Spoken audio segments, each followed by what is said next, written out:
قتيبة فتح مدينة كاشغر من أرض الصين، وبعت لملك الصين رسول يعرض عليه الإسلام أو الجزية، وقال له: أنا مش هرجع إلا لما أطأ أرض الصين برجلي أو أخد الجزية.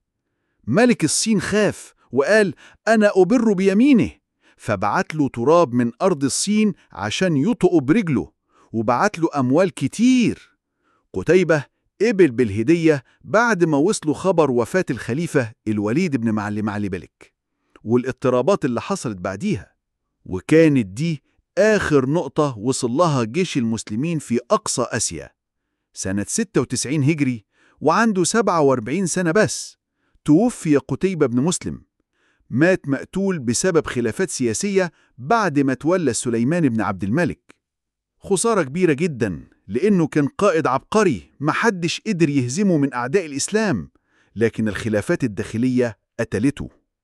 يكفيه شرفا إنه كان السبب في دخول شعوب كاملة زي الترك في الإسلام، والشعوب دي بعد كده عملت دول عظيمة زي السلاجقة والعثمانيين اللي فتحوا أوروبا وآسيا الوسطى.